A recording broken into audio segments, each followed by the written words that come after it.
Yeah, it's my pleasure, ma'am, to get connected with you. Yeah. I'm looking forward to the participants, because I think most of the participants are students and teachers, right? Yes. So students from class 6 to class 12th, so they will be watching this session on YouTube live. So in the end, there will be a question answer round. The questions they will basically put it in their chat box. So they will not be directly interacting with you. So the team will let you know the questions after reading it from chat box if there are any questions. Fine.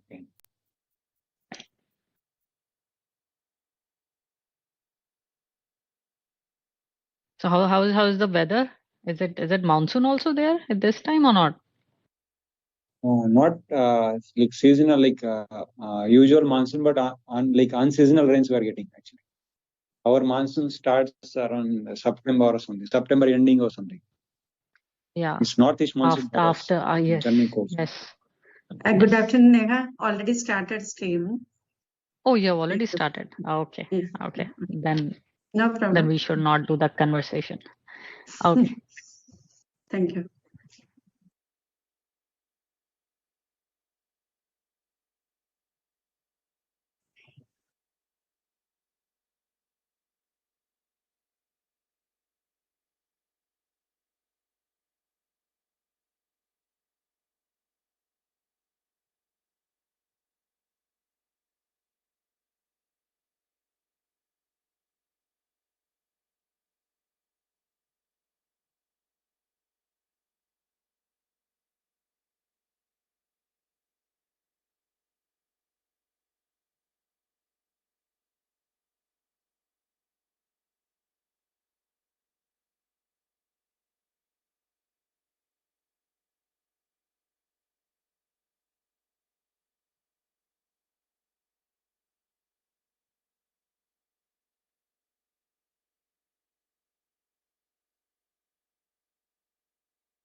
Good evening, everyone. We will start momentarily.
Good evening, everyone, and a very warm welcome to Webinar 3 of Biosphere Reserve Champions 2026. I am Jolie Reggie from USO, and I am honored to welcome all the teachers and students joining us today. It is also my pleasure to warmly welcome our esteemed speaker and the UNESCO officials who have joined us for this important session. We are grateful for your time and support. Today, we will explore an exciting topic, AI for biodiversity conservation and heritage preservation. In this session, we will learn how artificial intelligence can be used as a powerful tool to understand, protect, and preserve our biodiversity and cultural heritage. Once again, a very warm welcome to everyone. Let us begin Webinar 3 of BRC 2026.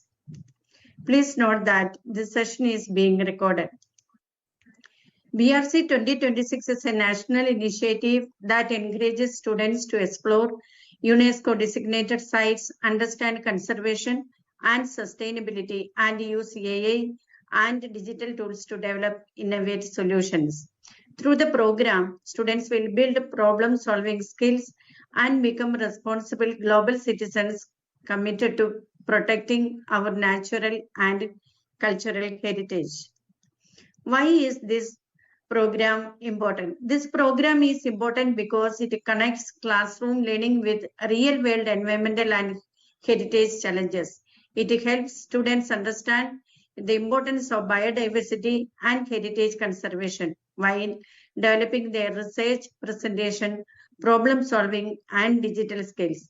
Most importantly, students learn how AI can be used to find innovative solutions for protecting our natural and cultural heritage and building a more sustainable future. Let me brief about USO. USO was established in 1951 and has a pan-India network of schools. USO conducts national tests and educational programs that support holistic student development and prepare students with future-ready skills. This year, USO is proudly celebrating its 75th anniversary, marking 75 years of commitment to education, innovation, and excellence. Through this program, USO continues to empower students and schools across India. Let me introduce UNESCO as well.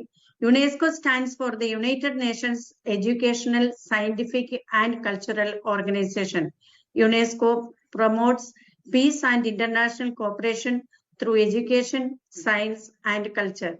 It also supports the Sustainable Development Goals and the UN 2030 Agenda for a better and more sustainable future.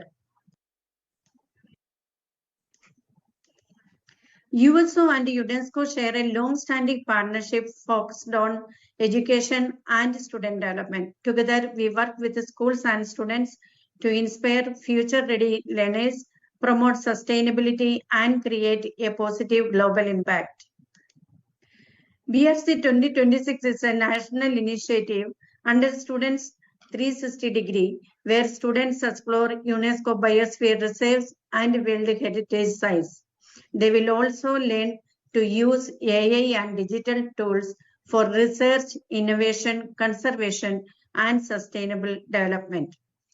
It supports 5 key sustainable development goals: SDG 6, SDG 11, SDG 12, SDG 13, and SDG 15. Through the program, students learn about clean water, sustainable communities, responsible consumption, climate action, and life on land, connecting their projects with real-world sustainability challenges. This is a national competition for students of Standard 6 to Standard 12, open to schools across India. This program is divided into 3 phases. Phase 1, discover, students explore UNESCO designated sites. Phase 2, investigate, students research to issue and develop and innovate solution using AI and digital tools. Phase 3, present, students present their ideas and presentation demonstrating their learning, creativity, and impact. Phase 1 Discover runs from August 11 to 13. This is today, till today. As you know, Phase 1 includes 3 webinars. We have already successfully completed Webinar 1 and Webinar 2. And today is our final webinar of Phase 1. Today's session, Webinar 3, focuses on AI for biodiversity conservation and heritage preservation. We are delighted to have you with us for this final session and hope you find it informative and inspiring. Now, let me invite Ms. Neena Jain, Secretary General of USO, to say about today's topic and introduce our esteemed speaker. Good evening, everybody, and welcome to the final webinar, which is the third webinar in the Biosphere Reserve Champions 2026 program. And this webinar is very, very unique and special because it focuses on a term which everyone is talking about now, which is artificial intelligence. And the topic for today's webinar is artificial intelligence for biodiversity conservation and heritage preservation. We are very, very delighted to have with us Jagdish sir. Jolly, could you kindly move on to the next slide? Yeah, sure. So we are very, very happy and fortunate to have with us Jagdish sir, who is also online. Mr. Jagdish Bakan, who is an IFS officer. He is also the CEO of Tamil Nadu Green Climate Company. He a chemical engineer turned Indian Forest Service officer. His conservation work at the Gulf of Mannar Biosphere Reserve has earned him the UNESCO Michel Batisse Award and the UNEP Asia Environmental Enforcement Award.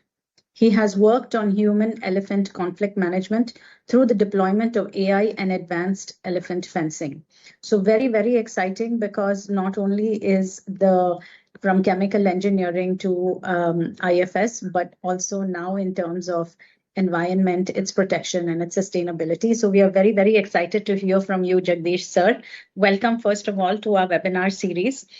Students from across India will be listening to you, and we are very, very eager to listen to what you will bring in terms of your presentation and to know details about it. Jagdish sir, over to you. Yeah, thank you, Neena. So, am I audible? Yes. Yeah, thank you for the generous introduction. And I think I can start my session directly. Yes, sir, absolutely. Yeah, 1 second. Yes, I am sharing my.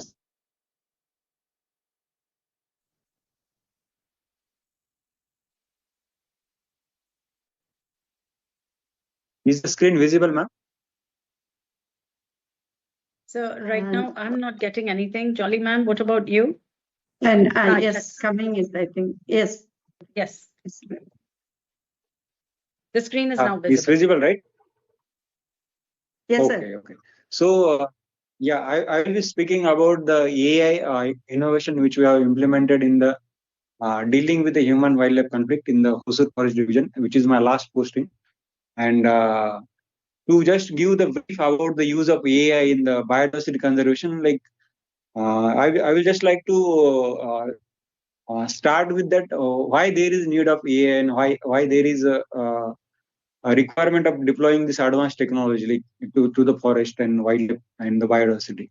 So to start with this, as you are aware that forest, it is like it's very complex. Forest and biodiversity is a very complex thing because for example, I will tell like in Krishnagiri district in the Hosur that we had forest and the non-forest interface. That is where the forest boundary is about 350 kilometers of the forest boundary. So you can just imagine that managing this 350 kilometers of the forest boundary and where the elephants are crossing seasonally, they are coming from the Karnataka or Andhra Pradesh on both the sides. They are coming and the numbers of like 200 to 250 elephants. They will be crossing this border, 350 kilometers of the forest boundary. and we are not we are not able to track each and every herd, because these elephants are crossing the border. Either there is a lone elephant or either there is a group of elephant. So it's very difficult and it's very challenging to guard all these long borders, and there are different patches of forest which are isolated from the main contiguous forest. So you can imagine that there are some 4 or 5 patches of the forest surrounding the villages, and any patch of the forest, this wildlife might be moving, and we are not aware that from which patch it will come out and when it will encounter with a human and accident will happen. So this AI is become necessary to ease the operation and to increase the efficiency of the forest department to deal with any wildlife related incident, because is causing human death actually. If you see the data of the last years, like annually or last year or the in general annually, that on an average 10 to 15 people are getting like trampled or killed because of the elephant negative interaction in the one district like Krishnagiri or the Coimbatore or the Gudlu. So it becomes very much important to deploy this technology to save the precious human life. Apart from that, there are thousands of cases of the crop damage. So all these farmers, they are cultivating in the vicinity of the forest. They are poor farmer or smallholder farmers of the tribal farmers. So you can imagine that herd of the elephant moving through that all entire crop will be damaged in one go. So very challenging to in terms of food security, income security, and even life security of these people who are residing in the surrounding of the forest.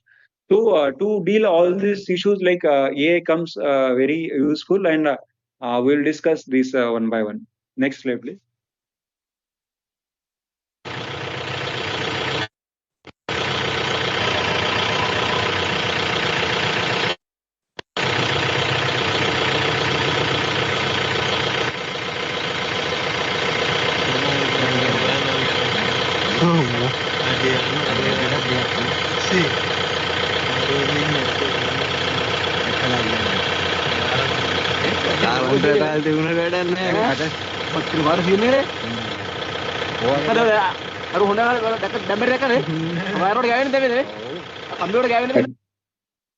So you might have seen this two small videos playing in this last slide. Like the elephant is a very intelligent animal. Like if you see the wild intelligence of the wild animal, I think it is coming second most intelligent animal, wild animal.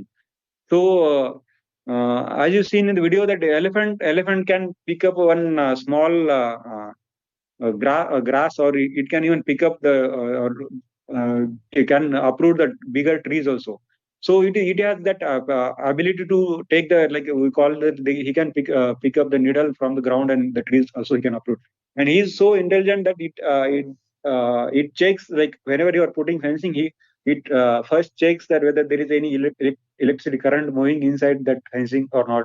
So it is very intelligent. Sometimes even that if the current is there, then the elephant smartly uproots the tree and puts on the fencing, and he crosses over the trunk that tree of the on this fencing.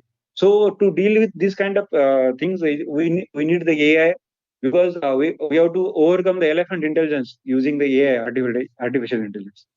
So here, how the AI architecture we have designed in the to deal with the elephant issue is that the detection criteria we have kept, like it can detect the elephant, not only elephant, we have devised it for the tiger, the leopard, and the forest fire. And the detection devices were using these long-range AI IR cameras, and that now we're using AI trapped solar cameras, and the drone also we're using. So these all instruments are connected to the control center, AI control center, through the private Wi-Fi. So it is the Internet of the Things, where this individual devices in the field are connected through the towers. We have one main tower, and there are repeater stations inside the field.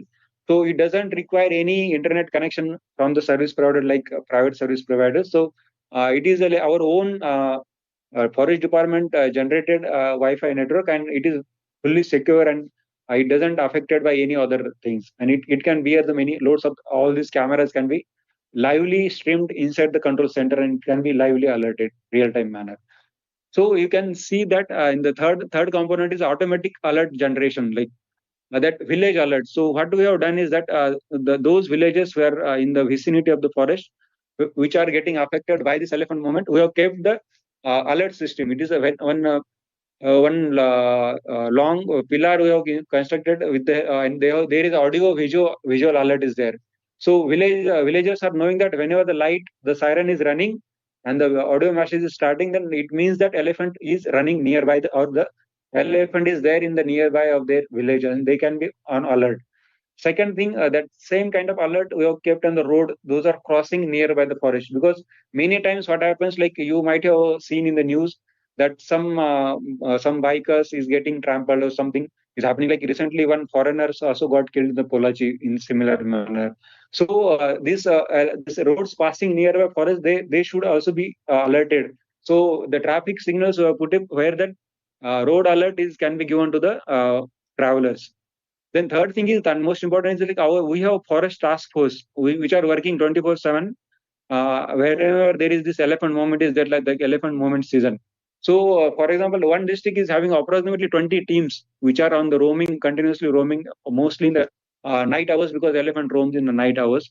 So these kind of AI technology will give alert to our team in a real time manner through the WhatsApp and the Telegram thing.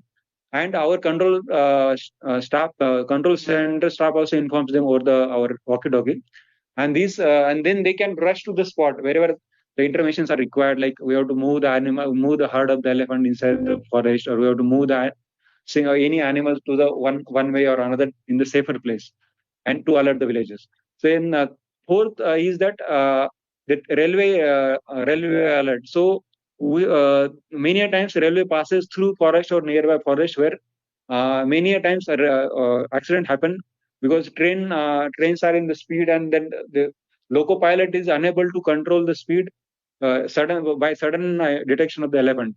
So what we have done here is that we have deployed the camera, and the camera can give the advanced signal to the control center of the railway, and the control center can in way convey to the loco pilot, and the railway speed can be controlled. So all these things happen in record time of 90 seconds.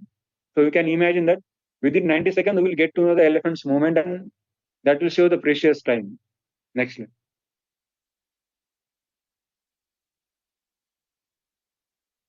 So what is the result like last? So we have just checked our data, that how the AI has helped us in that dealing with this biodiversity monitoring or the wildlife monitoring. So within the 1 year, we could develop 5.2 million alerts, and the elephant is detected almost 99.73 times. And the false alert, you can say that 0.27% is only false alert. So the efficiency is 99.73. So for the 0% of time, it has happened that the elephant is missed, because even if there is a misty condition, cloudy condition, or in that case also darkness, we could detect the elephant. So 13,977 times elephants got detected. We detected for 35 fires also, and 37 railway crossings, and the total camera installed is 54 locations. So 60% of reduction in the threat response time. So that is a huge thing for the field level, because it will directly give result in terms of saving the human lives and saving the crop damages. So in our integrated decision management, elephant intrusion, forest fire, illegal cattle grazing, even illegal human activity like hunting, all things can be checked through this AI thing. So I will just like to share one video where it all can be we have summarized in the video, and I will just display that video now. Yeah.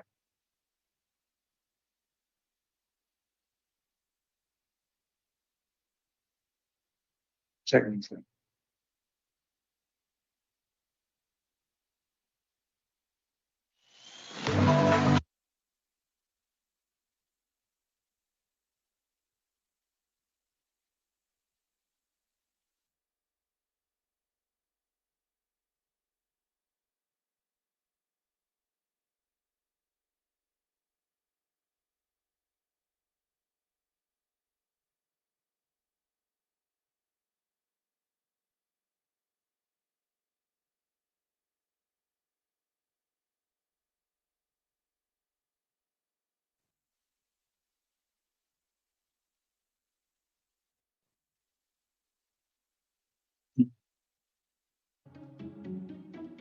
In the hills of Tamil Nadu, nights once brought fear.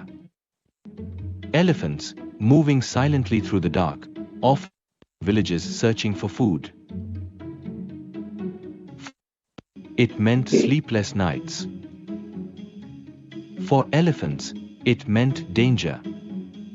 Now, a new guardian watches the night. An AI-powered thermal camera system, developed and deployed in Hosur, is helping detect elephants long before they reach villages.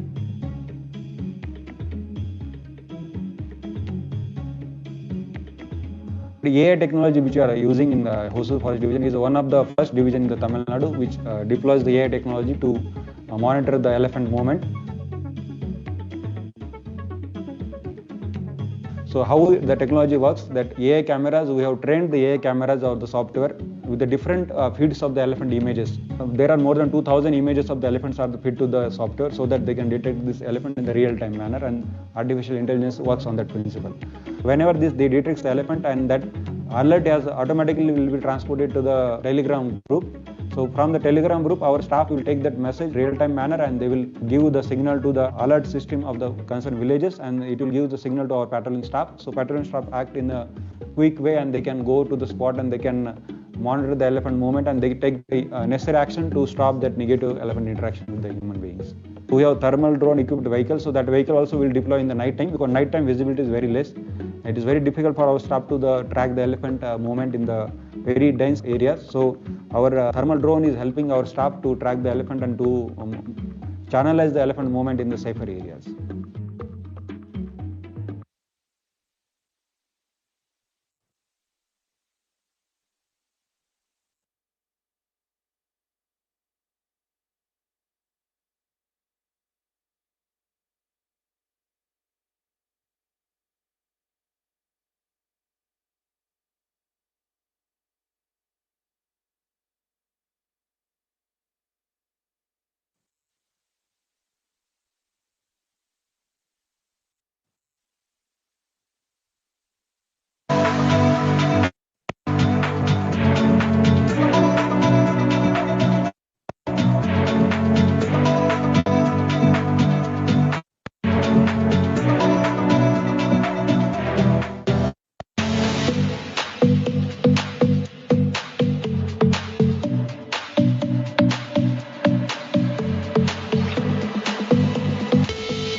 Let continue, everybody.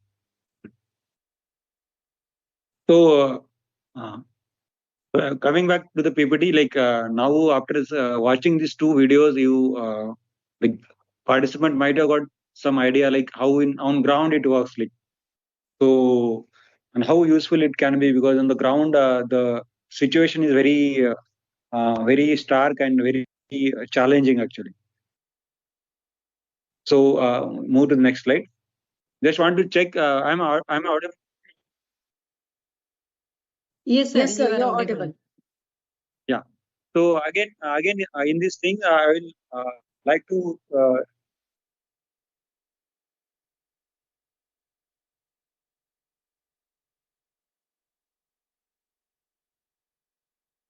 So just a point of showing this, all these videos that again, there is one case was there where there was fire at the midnight around 12:30.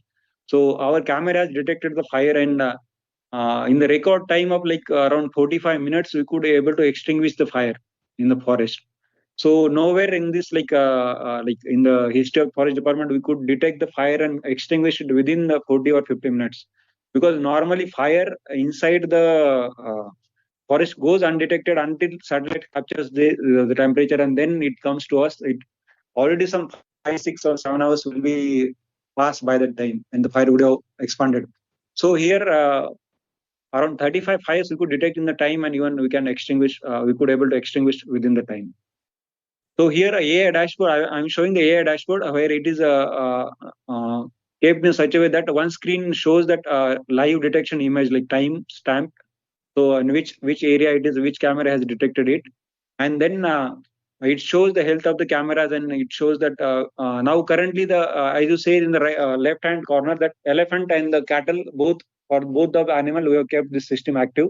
We have not started for other animals like deer and other things, tiger, because major focus area is the cattle and elephants currently. So this is a dashboard page where it looks in the control room. Next. I just go back once.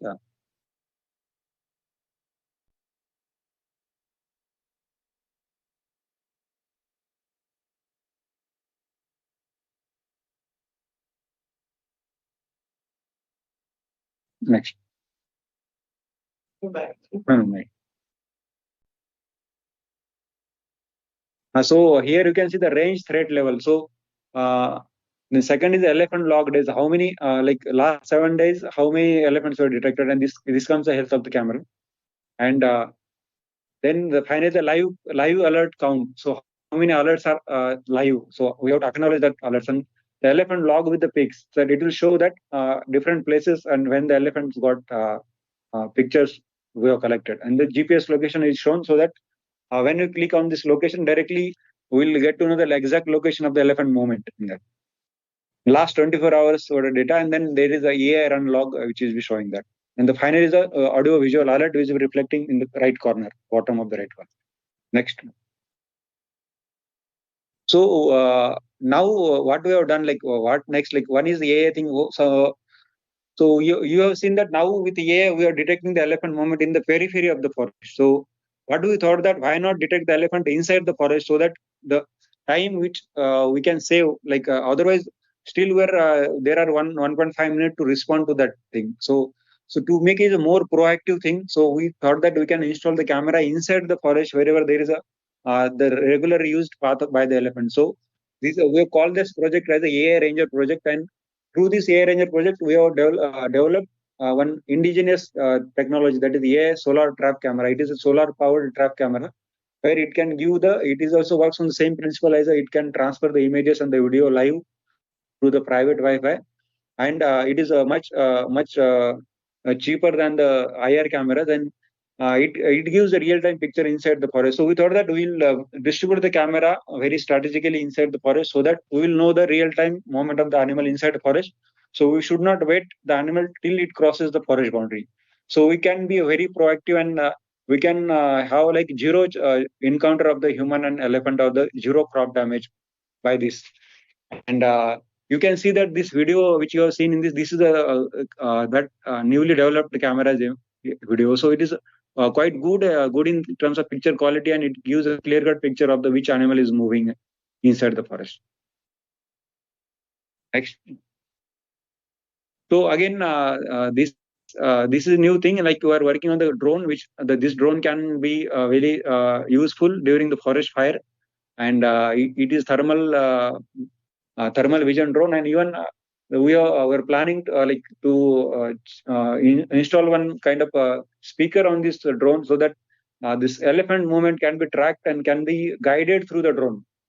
So it can be run from the car, bike, or anywhere. Like, so it is very mobile thing, and it can be useful for our elephant drive operation, and it can be linked to the AI platform for the automatic piloting thing. Next.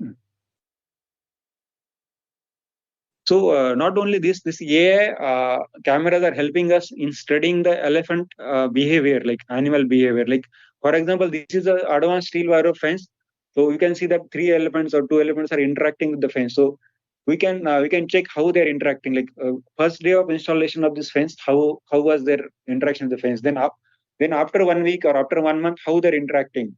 So it is a very important thing to analyze the behavior of the animal, because only after knowing the animal behavior we can solve the problem in the future. So in this, by studying all these AI pictures and AI videos, we got to know that elephant interacts with the new fence for first few days. Like they will try first few days they will try almost daily. Then after some time they will not even try to break that fence. They will not even touch that fence. They will just pass like nearby, and they will not even. So it will act as a they will see that it is fully functional. They will not taste the physical barrier strength. So they change their behavior and they try to keep themselves within that fence. So this is very important thing in the management of the wildlife perspective. Next. Yeah, I think this that was the last slide, and this is a way we have used our AI to detect the elephant, and not only elephants. So we got pictures of the numerous animals. So it's like, for example, you have seen for the elephant. So few pictures of the leopard also was there. So we could detect the many very rare and endangered animals. Like night time, we could even detect some birds also, some reptiles also, and some lesser known carnivores also we could detect. So AI is very useful and very much required, and it's not like now option to use it. We have to compulsorily use it whenever it is possible, because it is solving many problems. It is saving lives. It's saving the food and crop of the people. So this is the end of my presentation, and thank you everyone for listening it very carefully, and I'll be happy to respond to the queries or the questions coming from this. Yeah. Yes, sir. Thank you, Jagdish sir. That was very, very insightful for all of us. There are a few questions, and before we proceed, I just want to tell the audience that all the questions that have anything to do with the competition, we can deal with later. I'm just going to answer the questions that have that are related to the presentation that Jagdish sir just made. So just to ask you a few things, sir. One of the questions that we are getting is, how long did it take you from in order to see the project in action from the time that you started? Yeah. So the project took almost like 6 months to get implemented, like because it involves like a lot of physical infrastructure to set up. Like, for example, we have to set up the each and every camera with it in terms of that poles required for the camera, and then we have to guard this pole with the solar fencing, otherwise the elephant will damage the pole itself. Yeah. So we have to start with that. And second thing is, we have to create the private Wi-Fi, which requires we have to creating the towers, like some around 30-meter tower, like from the main control center, and then there are few towers based on the geography or based on the altitude of that region. We have to decide on the different receivers and repeater stations inside the forest, which can communicate this information from that place to the control center.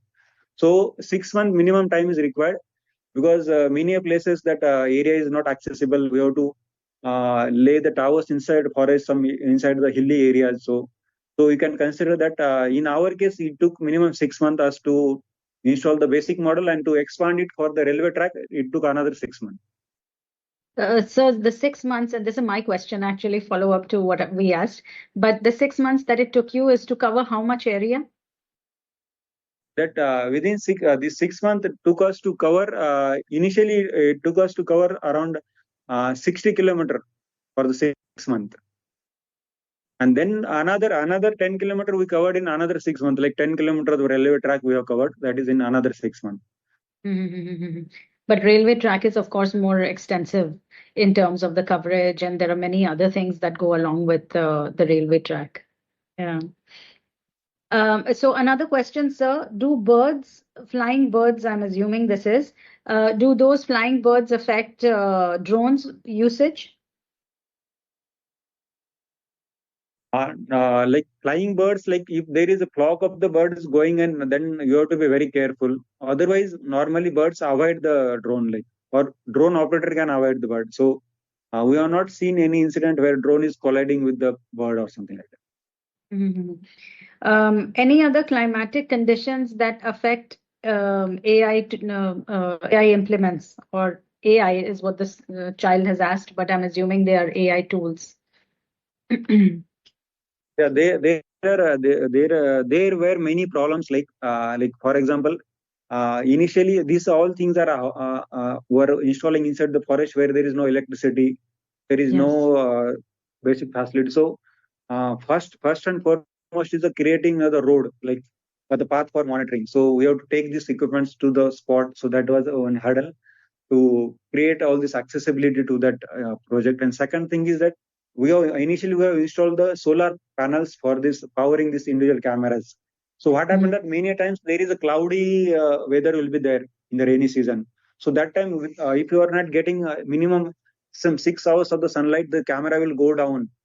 It will not be functional for 24 hours. So that was the problem we faced. Then in the new phase, we decided to expand our solar capacity to the 1.5 times to 2 times to overcome this challenge. And one more challenge we face is that despite this, like putting this solar fencing around this camera, this poles and the camera, somehow because of this cloudy weather, whenever elephant detects that there is no current, he tried to broke the camera. Like, so many times, like elephant has broken the camera and the pole. And another issue we face is that from the community perspective, like many people have stolen the cameras, like try to steal the camera. And so that is another thing which we have to monitor. And this camera is like consists of two things actually. One camera covers 270 degrees, and another camera is that it covers remaining 90 degrees. Right. So it is a 360-degree coverage kind of camera. In spite of those challenges, you have managed to, from the video and everything that we saw, you've made great strides and success. So hats off to you.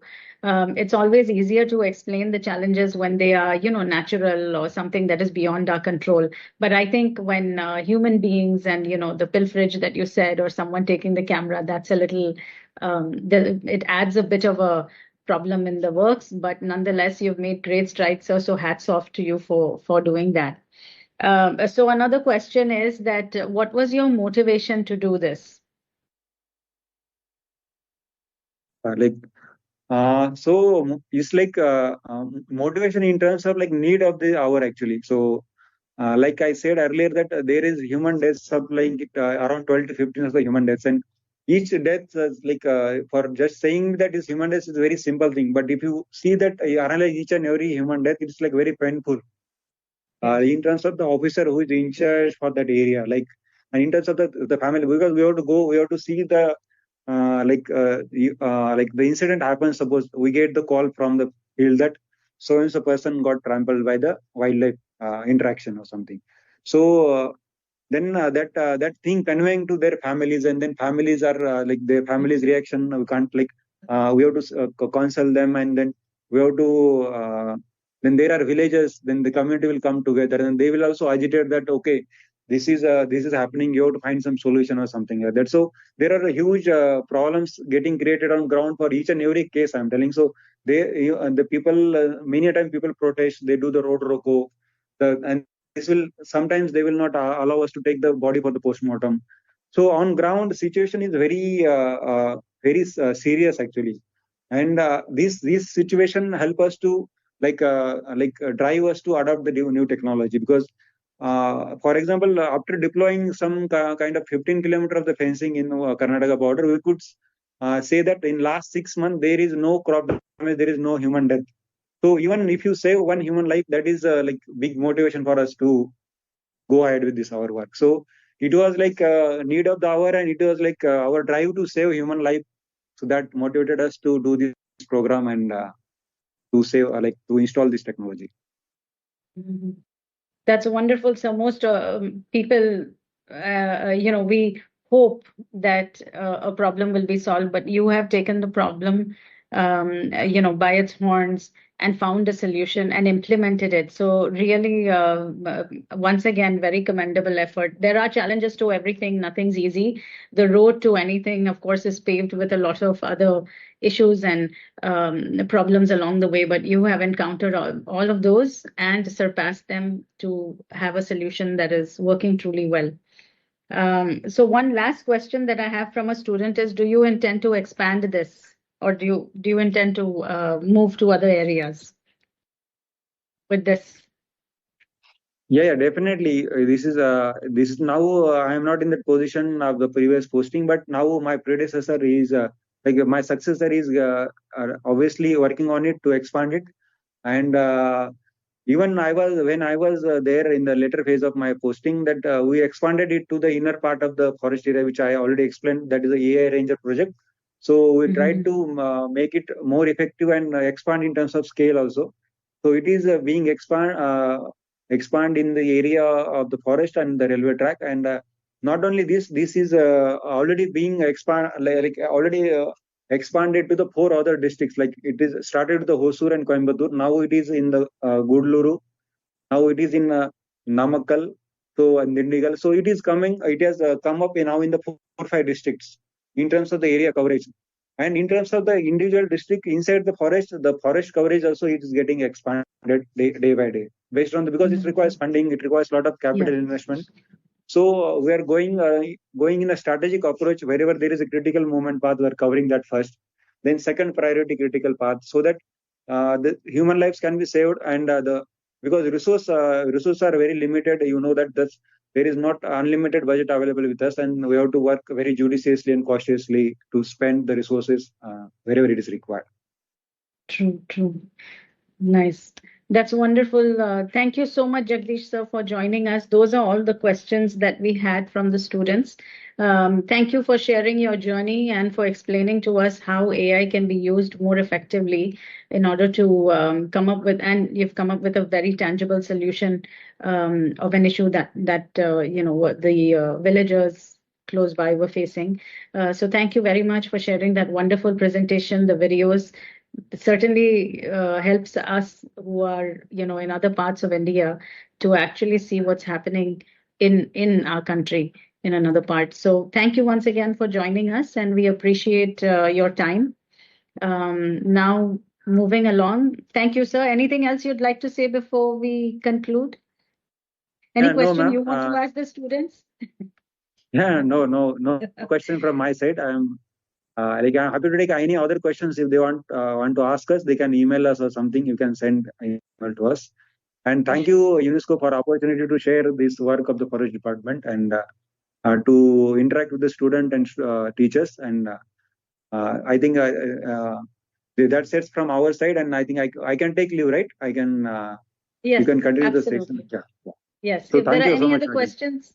Yeah, if there are any other questions that the students have for Jagdish, so please do share them with us, and we will make sure that he gets those and answers them.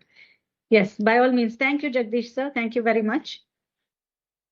Now, moving along in terms of next steps, and we have other questions also that are on YouTube that a lot of students, I believe, or teachers are asking us.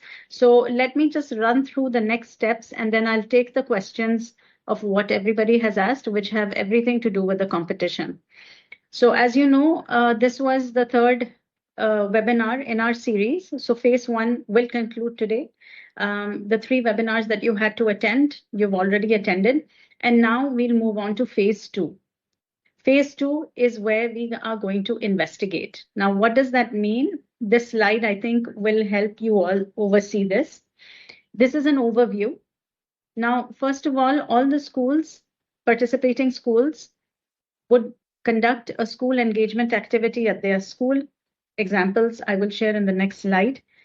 What it means is now that the 3 webinars you have all attended those webinars, it's important to create awareness about UNESCO Biosphere Reserves and UNESCO designated World Heritage Sites. So schools may kindly conduct a school engagement activity so that maximum student, parent, teacher, and other stakeholders can be invited, and there can be an extended participation from all of them.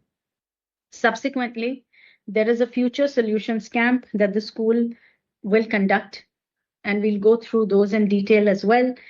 But in this particular camp, students will identify the challenge. First, they will pick either a biosphere reserve or they will pick a World Heritage Site.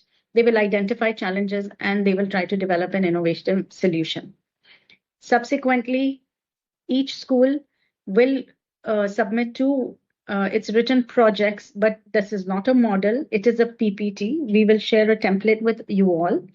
That template, the school will share it, of course, once with the students, and the students will populate. Schools need to select 2 such projects or 2 such presentations, one on biosphere reserves and the other one on UNESCO designated World Heritage Site.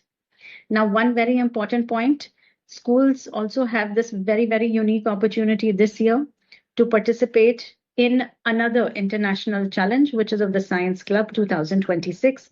Details were shared and we will also share them once again. This is a separate challenge in addition to what we are doing today.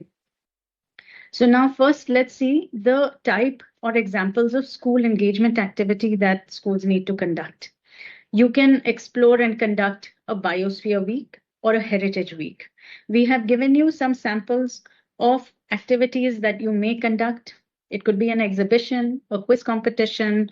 You can have experts talks. You can also have a debate competition. You can there are some creative things that our team came up with, which is take a map and then identify where are the UNESCO designated sites, both biospheres and World Heritage. Things of that nature, and schools can be as creative as you want. The intent is to increase awareness about the biosphere reserves and the World Heritage Sites. So once that activity has concluded, kindly invite interested students to join the Future Solutions Camp. Ideally, the more the students attend the camp, the better it is for them, because all of these interactions help the students and the teachers as well to think beyond, to extend their thinking, to broaden their horizons, and to learn to interact with each other as well. Now, what is the Future Solutions Camp? This is a one-day camp that schools may conduct. It's a 5-step process. Teachers are going to be the mentors for this. Every student can choose, the participating students can choose a biosphere reserve or a World Heritage Site. Once they have chosen that site, they have to identify a challenge that the site is facing. And then they can research on how AI can be used for its preservation, conservation efforts. Thereby, they will come up with an innovative solution. And all of this will be tied together when they put it up in a PowerPoint presentation, the template of which we will share. Now, just to give you an example, or just to in fact refresh all of your memory, the presentation that we just saw from Jagdish sir is a perfect example of exactly what we are looking for, which is the site. First, you choose that. You've identified a challenge. In Jagdish sir's case, it was that the elephants who were moving in at one point of time and coming to the villages, there was crop damage. People were accidentally also killed by wildlife. So this is a challenge. Now, how can AI be used for its preservation and conservation? You saw many AI tools that Jagdish sir spoke of, the drones, the cameras, the solar powered cameras, by the way, so that, because it's a forest area. And of course, there are so many limitations in terms of network and reach and so on and so forth. So these are the type of solutions that can be used. And a solution needs to come up, which is to have the control center wherein all of these AI gadgets and tools are sort of relaying the information in order for timely information to be sent to either the railway station or the police station or anywhere else, and minimum the damage is then zeroed in or at least minimized, and we are prepared. So this is a perfect example of what we are looking for. This needs to be all put in a PowerPoint presentation, the template of which we will give you. The template, or the presentation will, and you'll see this in the slides as well, we will have an introduction. You will identify the challenge, what is the research that you did, the solution, and very importantly, the references or the citations. Once the school has conducted the Future Solutions Camp, the school will select 2 such presentations. One presentation on a UNESCO Biosphere Reserve and the other presentation on the UNESCO World Heritage Site. So once again, I repeat, schools will send 2 presentations to USO, one on the UNESCO Biosphere Reserve and one on the UNESCO World Heritage Site. These are the presentations that USO and UNESCO and a jury will deliberate upon. How will the presentation be submitted? You will have to use the template that USO will share, and you will have to submit it to USO through the email. For those schools who have been participating in our activities, we are very accessible on email and on WhatsApp. So any questions that you have, please feel free to ask us at any point of time. Now, there's also the school activity report that we require. This template also will be shared with the schools, and the teachers may fill that out.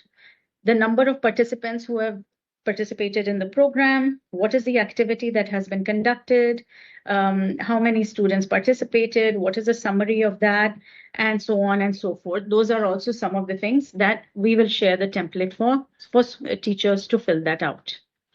In terms of resources and support, as you all know, these are some things that we have mentioned, but I will repeat. The template for the school engagement activity will be shared by the teachers for them to populate. Of course, we also require photos and or videos of the school engagement or school awareness activity that you'll conduct for the entire school, or as much as possible.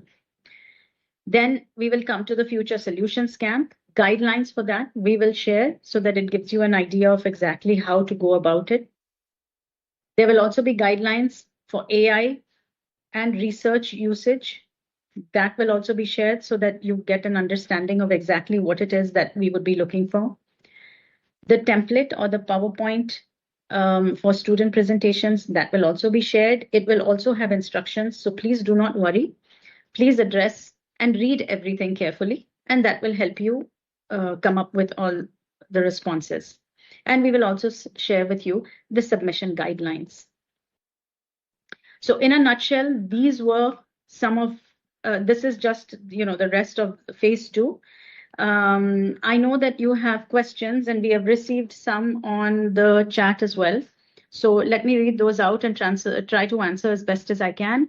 There's a question, do we have to make PPT on all 3 webinars? So no, you don't have to make PPT on the webinars. You will have to make PPT. First of all, seeing the webinars is to increase your awareness. So I think I've already answered this question, but the PPT needs to be made on a challenge that you have identified on either a Biosphere Reserve or the UNESCO World Heritage Site. So I think I've answered the questions for the most part on everything that has been asked in the chat group. Ms. Anjali, is there anything else that has come up which I need to answer? Ma'am, giving presentation is compulsory for all students. One student is asking. Okay, so giving presentation, I don't understand exactly where, but when the Future Solutions Camp is being conducted at the school, the teacher or the school will select 2 presentations. For those who want to submit or not submit, I leave it to the discretion of the teacher, but we require from every school 2 such presentations.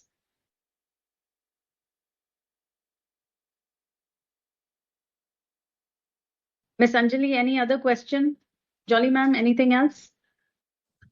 I think no, ma'am. Okay.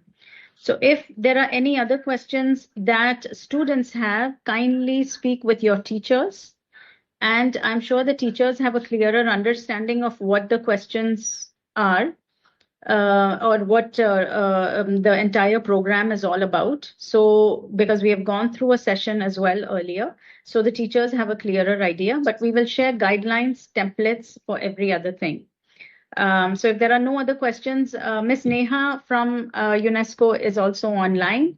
Neha ma'am, anything that you would like to tell the students? Yeah. Thanks, Neena ma'am.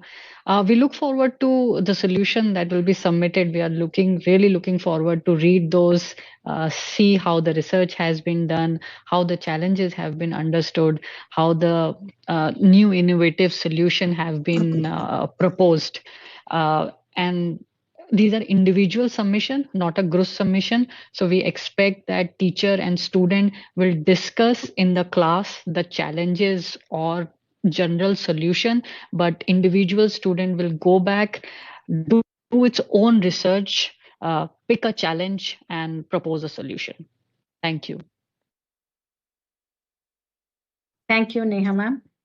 And we are also very excited to also see what activities the schools come up with. Last year, they were very creative. The schools, some of them submitted photographs and videos to us. And believe me, when I say this, the team looks at every photograph and every video, and we are truly thrilled because we see the effort that teachers take in order to spread this message.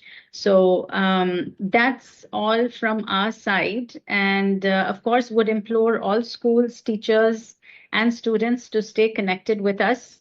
We are on social media, as is UNESCO. So please look for us and follow our pages, whether it's UNESCO and USO, and Facebook, Instagram, X, LinkedIn, YouTube. Please subscribe, follow us, press the bell icon. I think if it's on YouTube, I hear a lot of YouTubers say that. So I just wanted to say it once to see what it felt like. And of course, we are always accessible on WhatsApp with any questions. So that's about it from me. Thank you once again to everybody who's joining us. Have a great evening.